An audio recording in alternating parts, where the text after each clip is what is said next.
ఆయన యొక్క కళ్యాణం చేయటం, వారికి సంబంధించినటువంటి వారిని సాధారణంగా మనం కూడా ఇంట్లో అమ్మాయో అబ్బాయో ఉంటే తగినటువంటి వధువును తీసుకురండి లేదా వరుణ్ణి తీసుకురండి అని పెద్దలకి చెబుతూ ఉంటాం. అలాగే అటువంటి పెద్దలందరూ కూడా 4 దిక్కులకు కూడా వెళ్ళి పూర్వం వారి యొక్క వంశాన్ని అలాగే వారి యొక్క పరంపరని తెలుసుకొని అది చాలా గొప్పగా ఉన్నది అనేటువంటి భావన చేసుకొని మన దగ్గరికి వచ్చి వారి యొక్క గొప్ప విశేషాలను చెప్పి మన ఇరువురికి సంయోజన కలుపుతూ ఉంటారు పెద్దలు. అందుకే వారికి మనం ఒక ఉన్నతమైనటువంటి స్థానాన్ని అలాగే వారికి చేయవలసినటువంటి సపర్యలని కూడా మనం చేస్తూ ఉంటాం. సాధారణంగా మన వివాహంలో కూడా మన శుభరేఖల్లో సాధారణంగా రాస్తాం, కానీ మదర్పిత చందన తాంబూలాదులని సాధారణంగా ఎవరూ ఇవ్వం. ఉన్న శుభరేఖలో మాత్రమే రాయాలి కాబట్టి రాస్తాం, కానీ వాడు మాత్రం అడుక్కోవడానికి మాత్రం ఒక ప్లేట్ ఇస్తాం తినడానికి కదా. మనం వాళ్ళందరం అదే చేస్తున్నాం. కానీ భగవద్ విషయంలో అలా ఉండదు. మనం మనకంటే ఐశ్వర్యాన్ని చూసేటువంటి వారు చాలా మంది ఉన్నప్పటికీ ఇక్కడ ఇందాక మనం స్వామి చెప్పినట్లుగా ఆత్మలో పరమాత్మని ఐక్యం చేయటం ఏదైతే ఉందో అది చాలా గొప్పదైనటువంటిది. సాధారణంగా మనం ఏదో అటువైపు వారితో మాట్లాడాలి, ఇటువైపు వారిని మనం ఏదో గొప్ప విషయాన్ని చెప్పాలి కాబట్టి వారిద్దరిని విడదీశాం. కానీ వారిద్దరూ ఎప్పుడూ ఒకటే. మన దేహంలో పరమాత్మ లేకపోతే ఈ శరీరం, ఈ భోగం అనుభవించినటువంటి ఈ దేహం మన పేరుతో కూడా పిలువబడదు. మనం ఇన్ని అనుభవించినటువంటి దేహాన్ని బయటపడేస్తారు. అదే పరమాత్మ. ఆయన మన జ్యోతి రూపంలో మన గనక మనస్సులో లేకపోతే ఈ దేహాన్ని తీసుకెళ్లి పక్కన పడేస్తారు. ఎవరు దాన్ని ముట్టుకోవడానికి కూడా సాహసం చేయరు. అటువంటి ఈ జీవనానికి, ఈ శరీరానికి కొన్ని సంస్కారాలు చెప్పారు. ఆ సంస్కారాల్లో మనకి కూడా ఉత్తమమైనటువంటి సంస్కారం గృహస్థాశ్రమ ధర్మం, వివాహ ప్రక్రియ. అటువంటిది ఈ స్వామికి జరిగేటువంటి ఏదైతే అమ్మలకి జరిగేటటువంటి ఈ కళ్యాణ మహోత్సవం ఏదైతే ఉందో మనం చెప్పే సంకల్పమే లోక కళ్యాణం అని. లోకంలో ఉన్నటువంటి వారందరూ కూడా సుభిక్షంగా ఉండాలి అని, సంతోషంగా ఉండాలి అని, సౌమంగళి భాగ్యాలతో ఉండాలి అని అలా సంకల్పం చేసి కళ్యాణం చేస్తారు సాధారణంగా అన్ని చోట్ల కూడా. అలాగే కళ్యాణం అనేటువంటి దానికి ఇందాక దేవరవారు సేవించినట్టుగా ఆ విశేషమైనటువంటి భాగ్యాలలో ఏదైనా గ్రామానికి అరిష్టం కలిగితే కానీ అది తొలగిపోవటం కోసం అగ్ని భయం, చోర భయం, రాజభయం, ఇలాంటి అతివృష్టి, అనావృష్టి ఇవన్నీ ఎప్పుడైనా కలిగితే స్వామికి కళ్యాణం చేయమన్నారు. అటువంటివి చేయటం వల్ల అదంతా కూడా శాంతి కలుగుతుంది అని చెప్పారు. అటువంటి విశేషమైనటువంటి కళ్యాణ ప్రక్రియలో ఎంతో ఆహ్లాదంగా మీరు గొప్ప అంటే మీరు గొప్ప, లేదా ఎవరో ఒకరిలో లోపాలు చూపించుకుంటూ ఉండటం సాధారణంగా జరుగుతూ ఉంటాయి. మనం కూడా మాట్లాడుకుంటూ ఉంటాం. వారికి అక్కడ అది ఉందంట కదా, వీరికి ఇక్కడ ఇదంట కదా, లేకపోతే వారికి అవేమి లేవు అంట కదా, మరి ఆస్తిపాస్తులు లేని వాడిని మేమెట్టా చేసుకోవాలి అని ఇలాంటివన్నీ సాధారణంగా జరుగుతూ ఉంటాయి. అటువంటివి మనం కూడా కాసేపు అమ్మవార్ల గురించి, స్వామి గురించి విశేషంగా తెలుసుకోవడానికే ఈ ఎదుర్కోల సన్నాహం. మరి పూర్వం ఒకరికొకరు చూడకుండానే వివాహం చేసేవాళ్ళు, చేసుకునేవాళ్ళు. ఇవాళ అన్నీ అయిపోయిన తర్వాత మన దగ్గరకు వచ్చి చెబుతున్నారు మనం పెళ్లి చేస్తున్నాం, చెయ్యాలి కాబట్టి అది కూడా కొంతమందికి అవకాశం, వాళ్ళే చేసుకుని వస్తే చేయగలిగిందేలే కాబట్టి. కానీ ఇక్కడ మంచి సాంప్రదాయాన్ని అనుసరించి శాస్త్రీయంగా అమ్మలని స్వామివారికి చూపించడం. ఇక్కడ అమ్మలు వారి ఇద్దరు రూపాలుగా ఉన్నా కూడా వీరిద్దరు తత్వాలు అని చెప్తుంది వేదం. సాధారణంగా శ్రీ అనేటువంటి శబ్దం పురుషుడికి పురుషత్వం కావాలి అంటే ఆ స్త్రీ తత్వం ఆయనలో కలిసి ఉండాలి, లేకపోతే ఆయన శ్రీమాన్ అవ్వలేరు. సాధారణంగా వివాహం కాకుండా వారు శ్రీ అనేటువంటి పదాన్ని ఎప్పుడు చేర్చాలి అంటే ఆయనకి వివాహం అయ్యి ఒక భార్య ఉంటేనే ఆయన శ్రీమాన్ లేదా శ్రీయుత లేదా శ్రీ అనేటువంటి శబ్దం వారికి పలకబడుతుంది. లేకపోతే ఆ శబ్దం వాళ్ళకి ఉండదు, ఆయనకి పలకడానికి లే. అందువల్ల ఆ తత్వం ఆమె వచ్చి ఆయన దగ్గర ఉంటేనే ఆయనకి పురుషుడు అనేటువంటి ఒక గొప్పదైనటువంటి ఒక తత్వం కలుగుతుంది, ఆ జన్మ సార్థకత ఉంటుంది. అలాగే పృథివీ తత్వం, ఆయన కొన్ని రకములైనటువంటి క్రియలు చేయడానికి అర్హుడవుతారు. అలాగే అందరినీ అనుగ్రహించడానికి ఆయన యొక్క ఉన్నటువంటి ధర్మాలలో సాధారణంగా గృహస్థు చేయవలసినటువంటి ధర్మాలు చాలా ఉంటాయి. పితృకార్యం చేయాలి అన్నా, లేదా ఒక యజ్ఞం చేయాలి అన్నా, ఒక దానం చేయాలి అన్నా, ఒక ఏదైనా ఒక క్రతువు చేయాలి అని అంటే పత్ని సమేతంగానే చేయాలి, లేకపోతే ఆయనకు అర్హత లేదు, ఎంత పెద్ద మహాపురుషుడైనా. అందువల్ల ఆ పృథ్వీ తత్వం ఉంటే ఆయన ఏదైనా సాధించగలిగినటువంటి శక్తి కలుగుతుంది అని చెప్తారు. అందువల్ల మా అమ్మలిద్దరూ కూడా ఒకటి శ్రీతత్వం, రెండు పృథ్వీ తత్వం, ఈ రెండు కలిగినటువంటి వారు అవుతారు. ఇందాక మీరు చెప్పారు అందరూ ఇటువైపే ఉన్నారు అని. వీళ్ళందరూ తాంబూలం తీసుకున్నాక మా దగ్గరికే వస్తారు మళ్ళీ, ఎందుకంటే మేము ఇచ్చేటువంటి ఫలితం అంత గొప్పది. సాధారణంగా మనం అమ్మాయి పుడితే లక్ష్మీదేవి అని చెప్తాం. మనకి లక్ష్మి అంటే మన బుద్ధికి తోచింది ఏదైనా ఉందంటే ఒక డబ్బు, లేదా ఒక బంగారం, కొంత సంపాదన, లేదా ఒక ఇల్లు, పొలము, కారు, బంగళా, ఇలాంటివన్నీ ఆలోచించేస్తాం. మన బుద్ధి అంతవరకే ఆలోచన. కానీ ఇక్కడ లక్ష్మి అంటే ఐశ్వర్యం. మళ్ళీ ఐశ్వర్యం అనగానే ఇవే అనుకుంటాం. సాధారణంగా మన ఆలోచన అలాగే ఉంటుంది. అది కాదు ఐశ్వర్యం అంటే. ఎప్పటికీ తరగిపోనటువంటి ఆస్తి ఏదైతే ఉందో అది ఐశ్వర్యం. డబ్బు ఒక చోట ఉండొచ్చు, వెళ్ళిపోవచ్చు. ఆమె అచంచల, అది ఎప్పుడు ఒక చోట ఉండదు కూడా. ఆమె తత్వమే అది. అలాగే మనం అనుకునేటువంటి బంగళాలు, లేకపోతే ఇంకొక స్థిరమైనటువంటి ఆస్తులు, ఇవన్నీ కూడా ఒకసారి మనకు ఉండొచ్చు, వెళ్ళిపోవచ్చు. కానీ మనం చేసేటువంటి ధర్మబద్ధమైనటువంటి కార్యం ఏదైతే ఉందో, ధర్మ అర్థ కామ మోక్షాలు అని చెప్పారు. ధర్మము అర్థము ఒకే చోట ఉంటాయిట, కామ్యము మోక్షము ఒకే చోట ఉండాలిట. ఎందుకనిట అంటే ధర్మబద్ధమైనటువంటి సంపాదన కలిగి ఉండి ధర్మబద్ధమైనటువంటి కార్యాలు చేసినటువంటి వాడికి కోరిక ఏది ఉండాలి? మోక్షం అనేటువంటి కోరికే కలుగుతుంది, కలగాలి కూడా. లేకపోతే ఆ జీవనానికి సార్థకత ఉండదు. వాడు జీవించేటువంటి శరీరానికి కూడా సార్థకత లేదు. శరీరమాద్యం కలు ధర్మ సాధనం అని చెప్తుంది వేదం. అందువల్ల అమ్మవారు ఐశ్వర్య ప్రదాత. ఐశ్వర్యం అంటే ఇందాక మీకు చెప్పాను, డబ్బు, ధనం, బంగారం ఇవి కాదు. తరగిపోనటువంటి ఆస్తి ఏదైతే ఉందో ఒక అమ్మవారు అది. అలాగే మనలో ఒక మంచి తత్వం ఉండాలి అని చెప్తారు, పృథివీ తత్వం. అదే పృథివీ. మనం భూదేవిని అనుకుంటాం కదా. మనం ఏదైనా ఆహారం పండాలి అన్నా, ప్రకృతి అంతా సస్యశ్యామలంగా ఉండాలి అన్నా భూదేవిని ఆరాధన చేయాలి. ఆమె లేకపోతే మనం నుంచోడానికి కూడా స్థలం లేదు. కాబట్టి స్థిరమైనటువంటి ఆమె భూదేవి అని అంటే ఎప్పటికీ అచంచల. ఈమె అచంచల, ఆమె చంచల. ఒక చోట నుంచి ఎప్పుడూ ఉండదుట చంచల. అచంచల ఎప్పటికీ కదలనట్టుగా కూర్చుని ఉండేటువంటిది అచంచల. అటువంటి అచంచలమైనటువంటి మనస్సు, బుద్ధి కలిగి ఉండట ఎవరైనా సరే. అలా ఉంటేనే వాడికి మోక్షం వస్తుంది. ఇప్పుడు తపస్సు చేసేవాడు చూడండి, కథలు ఒక చోట నుంచి ఒక చోటకి. మనం కూడా విశేషమైన పూజలు చేస్తూ ఉంటాం ఇంట్లో, కానీ ధ్యాస అంతా వచ్చే పోయేవాడి మీద, లేకపోతే మన పక్కన ఎవడన్నా సేవ చేసేవాడి మీద, ఎవడు వస్తున్నాడు, ఎవడు పోతున్నాడు, నాకు అద్దీసురా, నాకు ఇజ్జెయ్యి అని చెప్తూ ఉంటాం. ఈ మధ్యలో కూర్చుని పిలిచిన వాడు ఏం చేయాలో వాడికి అర్థం కాక పొరగొక్కుంటూ ఉంటాడు. ఎవరు?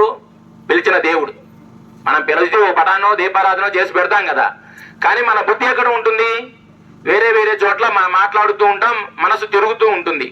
మరి పిలిచిన వాడికి ఏముంటుంది? అటువంటి బుద్ధి ఉండకూడదు. స్థిరమైనటువంటి మనస్సు, స్థిరమైనటువంటి బుద్ధి కలిగి ఉండాలి. అది ఈ దేహాన్ని కలిగి ఉంటే వాడికి మోక్షం వస్తుంది అని చెప్తా. అటువంటి 2 రూపాలు కలిగినటువంటి వాళ్ళు మా వాళ్ళు. మరి ఇక్కడ ఈయన్ని చూస్తే సాధారణంగా ఎవరైనా పరమాత్మను చూడగానే చేతులెత్తి నమస్కారం చేయాలి అనిపించాలి. కానీ మరి ఆయన చూడంగానే చాలా మందికి భయం. ఎందుకు భయమో అర్థం కాదు. మీ వాడు బాగా కోపిష్టి కదా అని ఒక ప్రచారం ఉందిట. మరి దానికి స్వామి ఏం చెప్తాడో విందాం. మరి రూపం చూద్దామా? మనలాగా ఉండరు, ఏదో విశేషంగా ఉంటాడు ఆయన.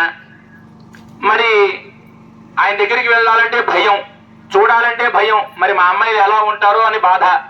మరి ఇవ్వాలి అని అంటే ఏదో ఒక మంచి విశేషం ఉండాలి కదా. ఎట్లాంటి వాడైనా పోనీ నల్లగా ఉన్నా ఆస్తిపాస్తులు ఉంటే మనం చేసుకున్నట్టు, మంచివాడే కాకపోయినా ఆస్తిపాస్తులు ఉంటే చూడాలని మనం అంతా అనుకుంటాము. అట్లాగే ఆయన విశేషంగా విచిత్రంగా ఉన్నా మరి మా అమ్మాయిలు ఉండాలి అని అంటే ఏదో ఒక విశేషణం ఉండాలి కదా. అది ఆ విశేషణం ఏదైనా నచ్చితే మా అమ్మాయిలు ఇవ్వడానికి సిద్ధంగా ఉన్నాం. స్వామి చాలా అమ్మల గురించి చాలా ఎక్కువగా చెప్పారండి, బాగుంది. మరి ఆ అమ్మలిద్దరినీ కూడా సృష్టించినటువంటి వాడు మా స్వామి. కాబట్టి ఇప్పుడు వారిని తన వారిగా చేసుకుని ఇలా సమస్తమైనటువంటి ఈ లోకాన్నంతటినీ కూడా ఏలడం కోసం, లేదా వారికి కావాల్సినటువంటి సంపదలను, సిరులను, శాంతిని అంతటినీ ఇవ్వడం కోసం తాను అనేక అవతారాలు ఎత్తుతూ ఉంటాడు సహజంగా. పరిత్రాణాయ సాధూనాం వినాశాయ చ దుష్కృతాం ధర్మ సంస్థాపనార్థాయ సంభవామి యుగే యుగే అని భగవద్గీతలో చెప్పాడు పరమాత్మ. పరిత్రాణాయ సాధూనాం, సాధువుల్ని రక్షించాలి, దుష్టులని శిక్షించాలి, ధర్మ సంస్థాపన చేయాలి. చేయాలి అని అంటే సామాన్య మానవుడిగా అవుతుందా? కాదు. కనుక అదిగో ఆ దుష్టుడైనటువంటి హిరణ్యకశిపుణ్ణి సంహరించడం కోసం తాను ఆ రూపంలో వచ్చాడే తప్ప స్వామి చాలా ప్రేమాస్పదుడు అని అంటారు. అసలు మా స్వామిని మించినటువంటి ఆ రూపం చూడండి ఒకసారి, ఎంత అద్భుతమైనటువంటి రూపమో, ఎలాంటి రూపమో చూడండి. కృష్ణుడి కంటే అందమైనటువంటి బట్ట మా స్వామి, రాముడి కంటే కూడా అందమైనటువంటి బట్ట. ఇద్దరు కూడా పుంసామోహన రూపాయ అని అంటారు. అంటే పురుషుల్ని సైతం మోహింపజేసేటువంటి అత్యద్భుతమైనటువంటి సౌందర్యం కలిగినటువంటి వాడు రామచంద్రమూర్తి. అలాగే సరే కృష్ణ పరమాత్మ తెలిసినటువంటి వాడే. కృష్ణుడికి ఒక 100 మార్కులు ఇచ్చేసామండి అనగా అందంలో, రాముడికి ఒక 100 మార్కులు ఇచ్చేసాం అనుకోండి. కానీ మా నరసింహస్వామికి ఎన్ని మార్కులు ఇవ్వాలో తెలుసా? 200%, 200 మార్కులు ఇవ్వాలండి. సత్యం విధాతుం నిజ భృత్య భాషణం అని అంటారు. తన భృత్యుడు, తన శిష్యుడైనటువంటి వాడు, లేదా తన యొక్క భక్తుడైనటువంటి వాడు ఏ మాట మాట్లాడితే ఆ మాటని నెరవేర్చడం కోసం తాను ఏమైపోయినా పర్వాలేదు, సమస్తమైనటువంటి ఈ సృష్టిలో ఉన్నటువంటి ప్రతి అణువు అణువు అణువు కూడా నిండి ఉంటాడు తనని ఆశ్రయించినటువంటి భక్తుల్ని రక్షించడం కోసం. కనుక ఆయన రూపం మనం చూడాల్సినటువంటి అవసరం లేదు స్వామి. ఆయన ఎప్పుడు కూడా చాలా శాంత స్వరూపుడు అని అంటారు. చూడండి, అంత భీకరుడైనటువంటి అవతారం అని అంటున్నారా మీరు? అంత భీకరుడైనటువంటి అవతారం కూడా ప్రహ్లాదుడి దగ్గరికి వచ్చేసరికి ఏమైపోయింది? చక్కగా ఆయన్ని తన కుడి తొడ మీద కూర్చోబెట్టుకున్నాడు స్వామి. ఎంత అసలు తనని ఆశ్రయించినటువంటి భక్తులు అంటే ఆయన ఎంత ప్రేమనండి. ఎక్కడ ప్రహ్లాదుడు ఇదిగో దీనిలో ఉన్నాడు, దానిలో ఉన్నాడు అని చెప్తాడో అన్నట్టుగా ఆయన వాస్తవంగా నరసింహావతారం ఎలా వచ్చిందో తెలుసా అండి? వాడు ఆ హిరణ్యకశిపుడు ఉన్నాడు కదా, వాడు అనేక కోరికలు కోరాడు. ఎవరిని కోరాడు? బ్రహ్మగారిని కోరాడు.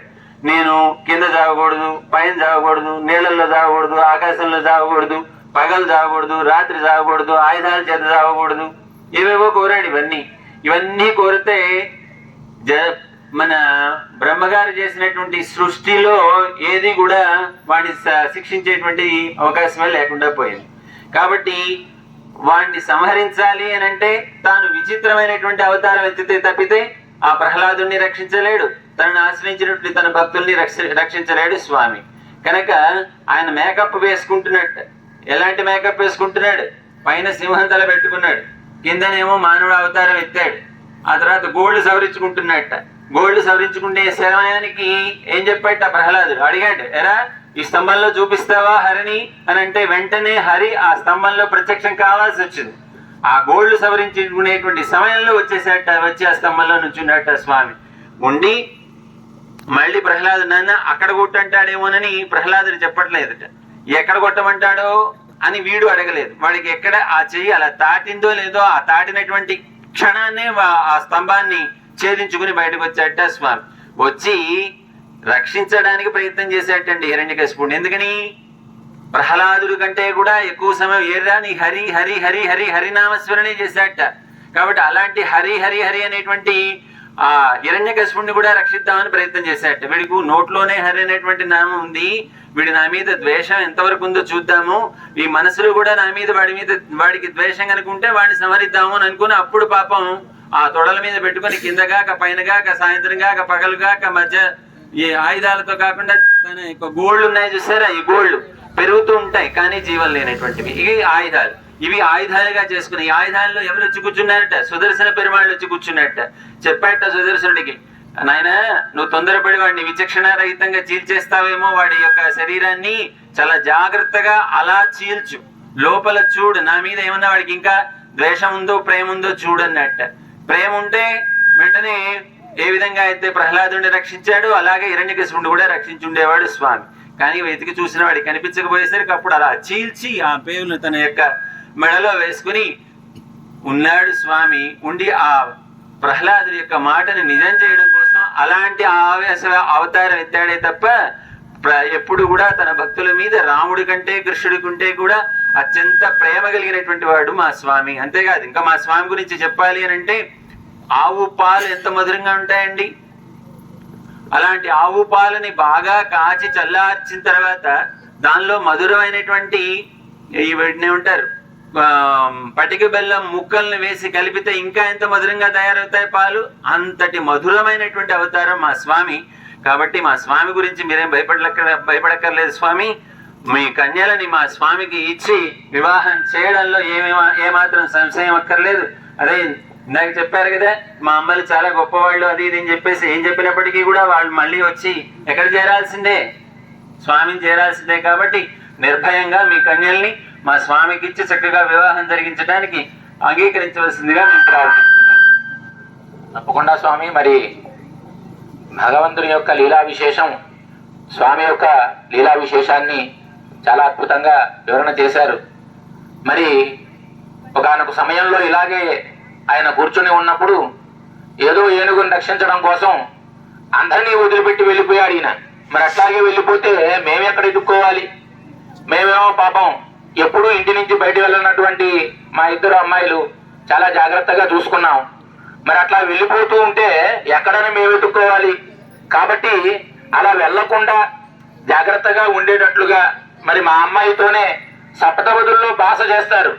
ఏకమిషే విష్ణుస్వాన్వేతు ద్వే ఊర్జే విష్ణుస్వాన్వేతు అని. అలా 7 అడుగులు నీతో నడుస్తాను, ఎప్పటికీ నీతోనే ఉంటాను అని ఈయన చెబుతూ తరువాత ఆయన చేత భాష చేయించుకుంటారు. సాధారణంగా ఎప్పుడూ కూడా నాతో గొడవ పడకూడదు, నన్ను వదిలి వెళ్ళిపోకూడదు, నీవెప్పుడు నాతో సఖ్యంగా ఉండాలి, అలాగే నీ మనస్సు నాదిలాగా ఉండాలి, నా మనస్సు నీదిలాగా ఉండాలి, నీ మాట నాదవ్వాలి, నా మాట నీదవ్వాలి అని అలా అన్ని రకాలైనటువంటి భాషలు చెప్పుకుంటూ ఉంటారు. మేమేమో నిజమే అనుకొని పూర్వం అట్లాగే ఒకసారి ఇచ్చి ఉన్నాం. మరేమో ఈయన అలా వదిలేసి ఒకసారిగా వైకుంఠం నుంచి అన్ని వదిలిపెట్టి గరుకుమంతుడు కూడా వెతకుండా కనీసం ఆయనకు కూడా చెప్పకుండా పరుగున చెంగుతో ఆడుకుంటున్నటువంటి సమయంలో అలా వచ్చేస్తే మా కన్యలిద్దరూ చాలా భయపడిపోయారు స్వామి.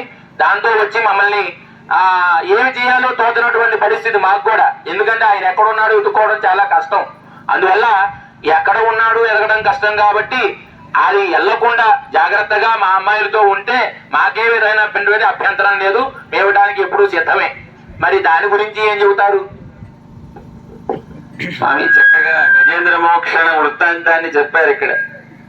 ఆనాడు అలా వైకుంఠపురంలో ఆయన ఏదో ఆడుతున్నట్టు అమ్మలతో చేరి కూర్చొని ఈ లోపల గజేంద్రుడు పాపం 1000 సంవత్సరాలు కష్టపడ్డాడండి. పాపం తనల్ని తాను రక్షించుకోవడం కోసం 500 సంవత్సరాలు నన్ను నేను రక్షించుకోగలడు అని చెప్పేసి తను మహాధైర్యవంతుడిలాగా దిగాడు.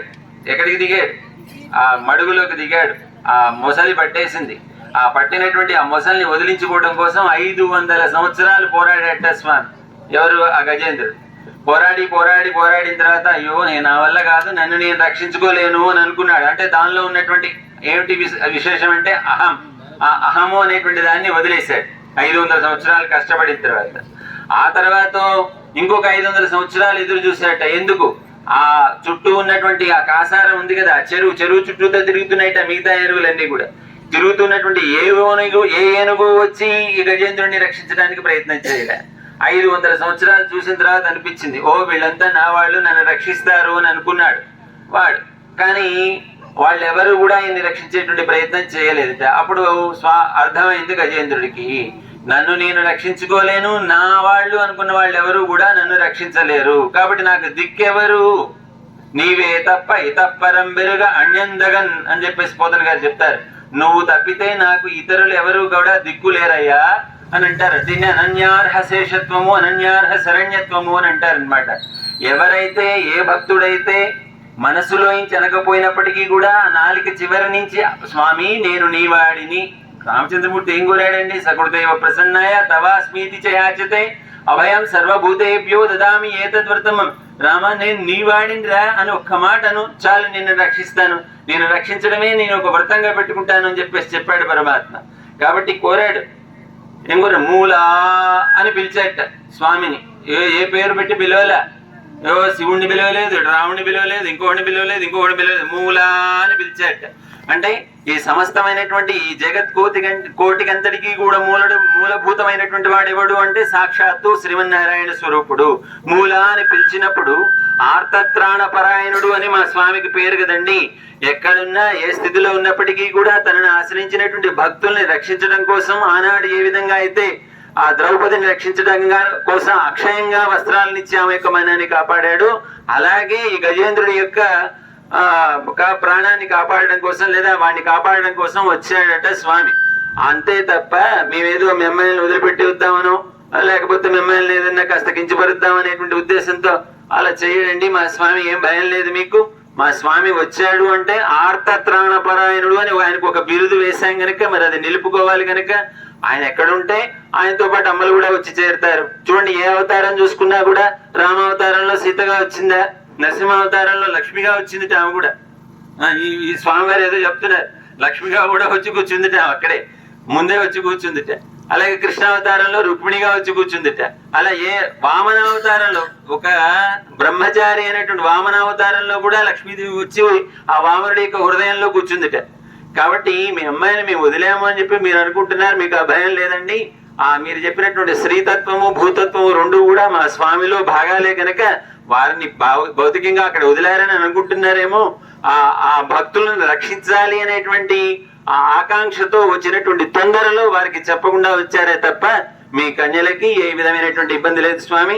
దయచేసి మీరు అలాంటివి ఏమి మనసులో పెట్టుకోకుండా మా స్వామికి మీ కన్యలని వివాహం చేసుకునేటువంటి సౌభాగ్యాన్ని కలిగించవలసిందిగా ప్రార్థిస్తున్నాను. మరిగా సరే, అన్ని గుణగణాలు నచ్చినాయి, వారి యొక్క విశేషణాలు నచ్చినాయి. మరి సాధారణంగా మనం కూడా అన్ని చూసుకున్న తర్వాత మళ్ళీ ఇంకొక చిన్న అనుమానం ఏమిటి, మరి ఏకగోత్రం కాకూడదు, మరి ఎక్కడా కూడా ఆ గోత్రాలు కలిసి ఉండకూడదు. అందుకని వారి యొక్క గోత్రాన్ని, వారి ఉద్భవం జరిగినటువంటి విశేషణాన్ని, వారి యొక్క వంశ పరంపరని, అలాగే ఋషి పరంపరని ఖచ్చితంగా తెలుసుకొని తీరాలి ఎవరైనా సరే. మనలో కూడా మన గోత్రం కానటువంటి వారిలో ఎక్కువ మందిని వివాహం చేసుకుంటుంటారు. కొన్ని వాళ్ళలో మాత్రమే ఒకే గోత్రం ఉన్న వాళ్ళు చేసుకుంటూ ఉంటారు, అది చాలా తక్కువ మంది. సాధారణంగా గోత్రం వైవిధ్యంగా ఉండాలి అని చెప్తారు. అలాగే మరి భార్గవుని చేత కొలతబడినటువంటిది, ఆమె పేరు భార్గవి అని పేరు. అలాగే భార్గవుని యొక్క వంశంలో ఉద్భవించినటువంటివి, అలాగే ఆయన యొక్క తపోశక్తి చేత అమ్మవారిని తన కుమార్తెగా పొందినటువంటి వాడు, ఆ గోత్రాల్లో అమ్మవారు ఉద్భవించినటువంటిది. అలాగే క్షీరసముద్ర మథనం అప్పుడు చంద్రుడి కంటే ముందుగా ఆమె ఉద్భవించడం, అలాగే మహాలక్ష్మిలా ఆమె రావడం మా యొక్క పెద్ద ఆమె యొక్క విశేషణం.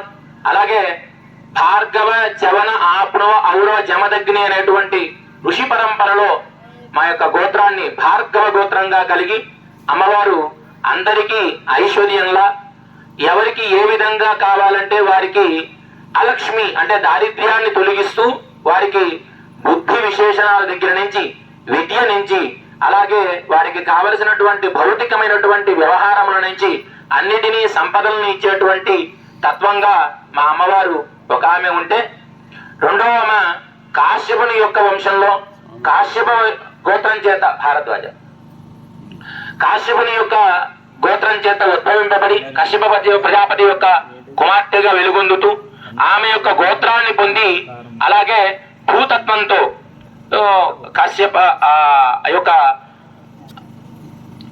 గోత్రంలో ఉద్భవించబడి భూతత్వంలో ఉండి మనకు అనేక రకములైనటువంటి ప్రకృతిని ప్రసాదించినటువంటి ఒక తత్వం ఇంకొక ఆమెది. అలా ఇద్దరూ కూడా విశేషమైనటువంటి మన మనుగడ సాగించడం కోసం అనేకమైనటువంటి పశుపక్ష్యాదులు ఏవైతే జీవరాశి ఉన్నాయో సమస్త జీవరాశి కూడా తనలో నిక్షిప్తం చేసుకొని ఒక తత్వం ఉంటే ఆ జీవరాశి అంతా కూడా ఉన్నతమైనటువంటి స్థితిని పొందడానికి ఇంకొక తత్వం దోహదపడుతూ ఉంటుంది. అలాగే ఈ శ్రీదేవి భూదేవి అనేటువంటి పేర్లతో అనేక రకములైనటువంటి పేర్లు ఉన్నప్పటికీ శ్రీ భూతత్వంగా వీరిద్దరూ కూడా విరాజిల్లుతూ ఉన్నారు, అమ్మవార్లిద్దరూ కూడా. అటువంటి యొక్క అమ్మవార్లని స్వామివారికి యొక్క గోత్రంతో ఒక్కసారి చూసుకొని వారి ఋషి పరంపరలో ఒకసారి చూసి వారి యొక్క విశేషణాలు తెలుసుకొని ఇక మరి అన్నిటికీ సన్నద్ధమైతే పెద్దల యొక్క అంగీకారంతో ఈ వివాహాన్ని నిశ్చయం చేద్దాం. వారి యొక్క ఋషి పరంపరని ఒక్కసారి విన్నవించవలసింది. స్వామి, మీ కన్యల యొక్క గోత్రాలు చెప్పారు, చక్కగా ఉంది. మా స్వామి, మా పిల్లవాడు ఉన్నాడే నరసింహస్వామి, ఆయన అగోత్రుడు, గోత్రం లేనటువంటి వాడు. అదేమిటండి గోత్రం లేనటువంటి వాడు ఎలా జన్మించాడంటారా? అకార ఉకార మకార తత్వత్రయాన్నే తన యొక్క స్థానంగా చేసుకున్నటువంటి వాడు మా స్వామి. కాబట్టి ఆయనకు గోత్రం ఏమిటి కనుక కాదు. మరి గోత్రం కావాలండి మా స్వామి, మరి మా కన్యల యొక్క గోత్రాలు ఇవి రెండు ఒకటైతే మరి కుదరదు కదా అని అంటారా? మాకు ఆ గోత్ర పరంపరలో ఆంగీర్స బార్హస్పత్య భారద్వాజ త్రయారుషయ ప్రవర అన్విత అని చెప్తారండి. మా యొక్క గోత్రాల్లో భారద్వాజ గోత్రీకుడు మా స్వామి. కనుక మీరు చెప్పినట్లుగా అటు అమ్మలైనటువంటి శ్రీదేవి భూదేవుల యొక్క ఆ గోత్రాలకు ఏ విధంగా ఇబ్బంది కలగకుండా చక్కటి సమన్వయంతో ఇద్దరు కన్యల్ని కూడా తాను చేర్చుకోగలిగినటువంటి గొప్ప వంశంలో జన్మించాడండి. భారద్వాజ వంశంలో మా స్వామి జన్మించాడు. భారద్వాజ మహర్షి మీకు తెలిసినటువంటి వాడే కదా. ఆయన ఎంతటి పరమ భాగవతోత్తముడైనటువంటి వాడు కనుక మరి అలాంటి వంశంలో జన్మించినటువంటి మా స్వామి యొక్క గుణగణాలన్నీ కూడా మీకు ఇప్పటికే తెలుసు. ఆయన 21 అవతారాలు ఎత్తాట. విహో అవతారాలు అన్నారు, ఆ తర్వాత ప్రాదుర్భూత అవతారాలు అన్నారు, అలా రకరకాలుగా ఎత్తాడు. 10 దశావతారాలు అన్నారు. అలా ఎన్ని అవతారాలు ఎత్తినప్పటికీ కూడా జన్మే లేనటువంటి వాడు జన్మించాడండి. ఇక్కడ కర్మే లేనటువంటి వాడు కర్మని ఆచరించడం కోసం ఈ భూమండలం మీదకి విచ్చేశాడు అని అంటే కారణం ఏమిటి అని అంటే సమస్తమైనటువంటి ఈ జనులందరినీ కూడా తాను తన వారిగా చేసుకోవడం కోసం తనకి జన్మే లేనటువంటి వాడు జన్మించాడు కనుక.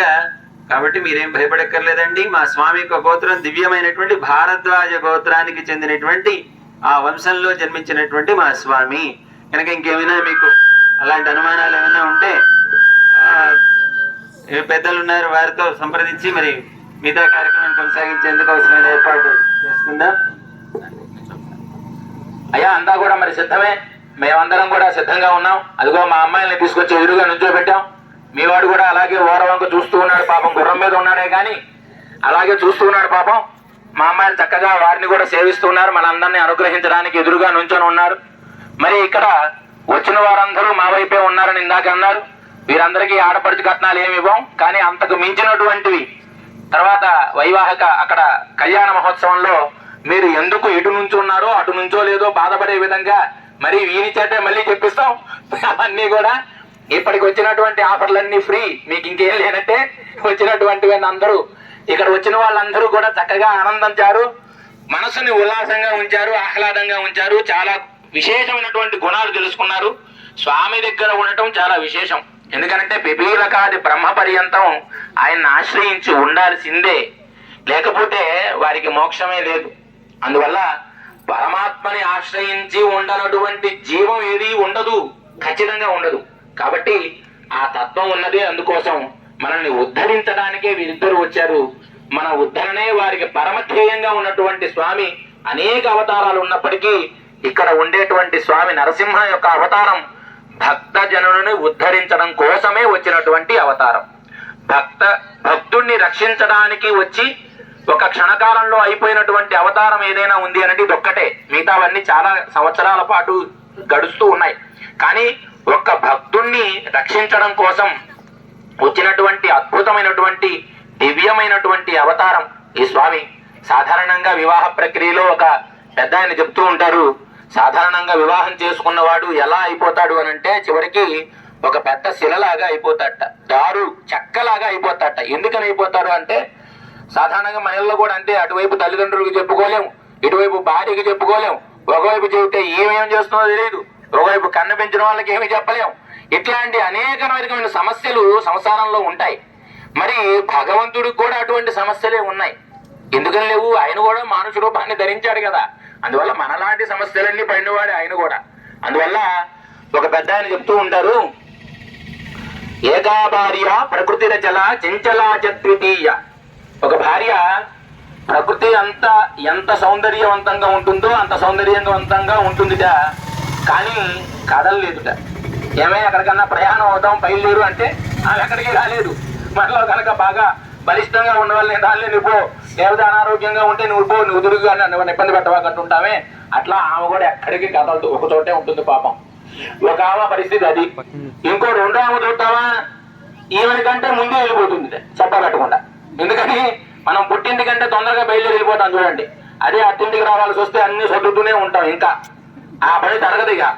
కానీ పుట్టింటికి వెళ్ళాల్సి వస్తే 5 నిమిషాల్లో వంట అంతా పూర్తి అయిపోతుంది. వాడు 10 మంది ఉన్నా సరే తినడానికి టకా చేసేసి సూట్ కేసు బయట పెట్టేస్తాం. అట్లాగే ఒక ఆమె మరి ఈయన కంటే ముందుగా వెళ్ళిపోతుంది. ఆమె పేరు ఇందాక చెప్పుకున్నాం కదా చెంచల. ఒక చోట ఉండదు, ఇంకో ఆమె. మరి ఆమె అట్లా వెళ్ళిపోతుండిందా. మరి పిల్లవాడిని చూద్దామా, పుత్రోనంగో భువన విజయో మన్మధో దుర్నివార. మరి పుత్రుని చూస్తే మన్మధుడు చెప్పడానికేమో చాలా అద్భుతమైనటువంటి సౌందర్యం కలిగినటువంటి వాడు, అందరికీ మనస్సులో ఉండేటువంటి వాడు, కోరికను కలగజేసేటువంటి వాడు. మరి ఆయన చూస్తే అనంగుడు, శరీరమే లేనటువంటి వాడు, ఆ అవయవాలు లేనటువంటి వాడు. చూస్తానికేమో పేరు గొప్ప, అద్భుతమైనటువంటి వాడు, కానీ శరీరాన్ని లేనటువంటి వాడు. ఒకవైపు ఆ బాధ. మరి చూద్దామా, ఆయనకు అందరూ వైరులే. మరి కోరిక వచ్చిన వాడల్లా మళ్ళీ వీణే తిట్టుకుంటూ ఉంటాడు, అరే ఈ పని ఎందుకు చేశామా అని. మరి అది ఇంకొకటి. శేషశయ్య పోయి ప్రశాంతంగా పడుకుందామా అనుకుంటే ఆదిశేషుడేమో పడక.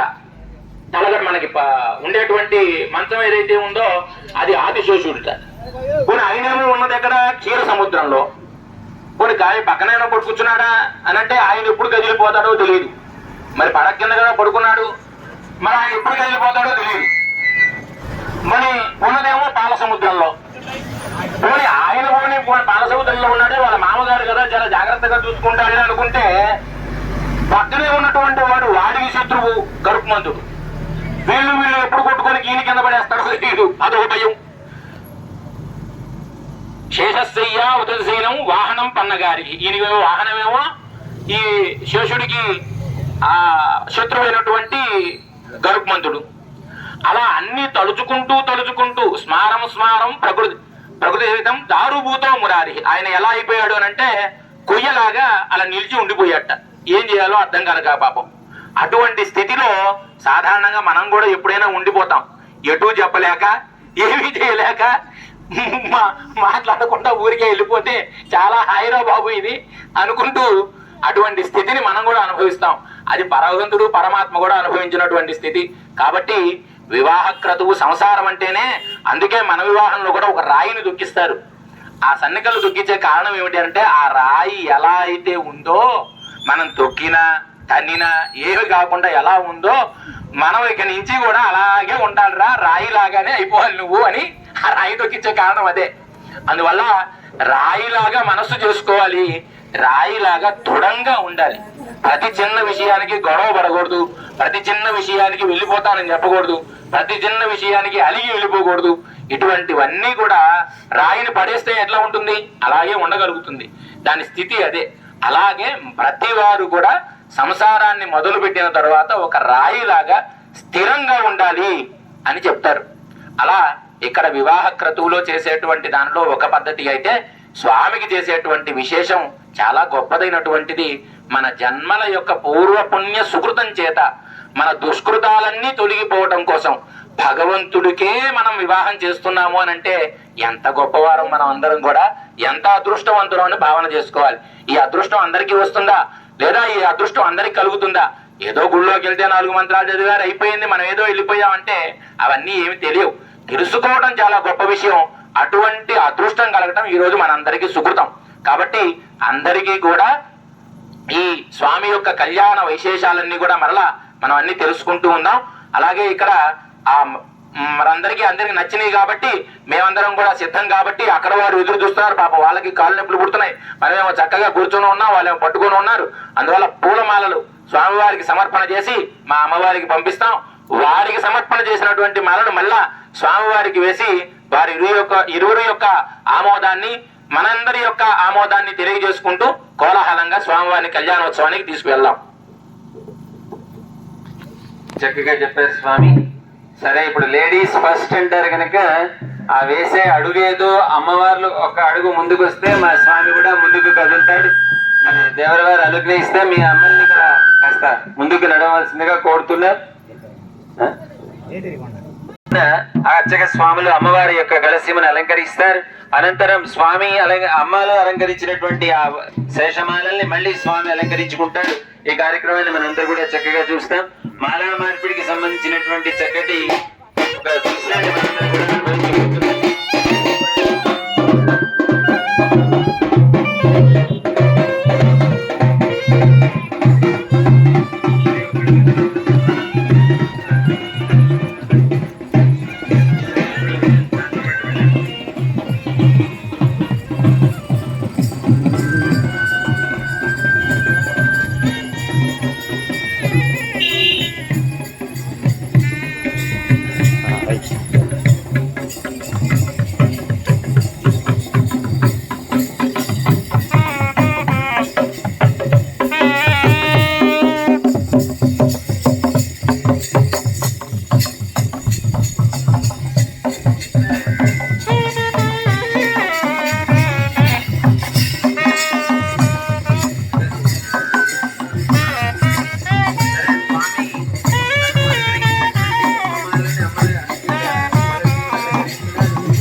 పెట్టండి కొంచెం నేను బాగా చెప్పండి.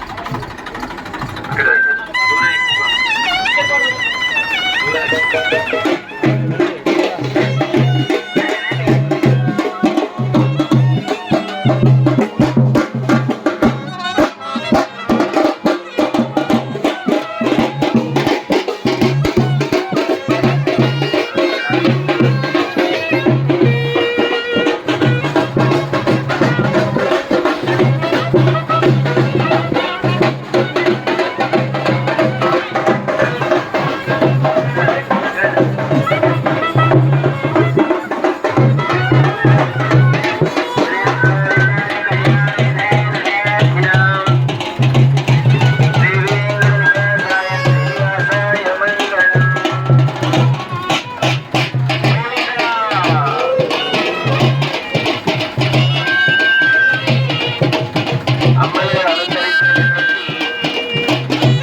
చేస్తున్నటువంటి కార్యక్రమాలలో వారు సరే అని చెప్పారు.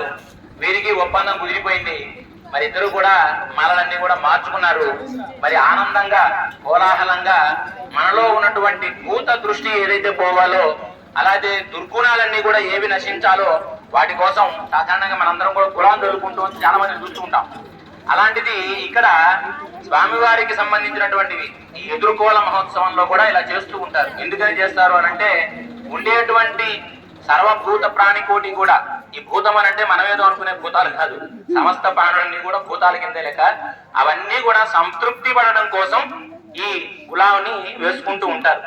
అలా ఇక్కడ ఆమోదయోగ్యంగా ఇద్దరు కూడా ఆ ముద్రలు వేసుకుంటారు. మనకు కూడా కాలుగోలు కూర్చేటప్పుడు ఆ కులాన్ని ముద్రలు వేస్తారు. అలాగే ఇక్కడ చక్ర స్నానం అప్పుడు కూడా ఇవి వేస్తూ ఉంటారు. అలాగే ఇక్కడ చేసేటువంటి ప్రక్రియ. అలాగే మరి ఆమోదయోగ్యంగా నలుగురికి తాంబూలాన్ని ఇచ్చి, వారికి కూడా ఒక నలుగురికి తాంబూలాలు ఇచ్చి తరువాత ఈ ప్రక్రియని ప్రారంభం చేద్దాం. వాద్యం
మనం తెలకూడదు.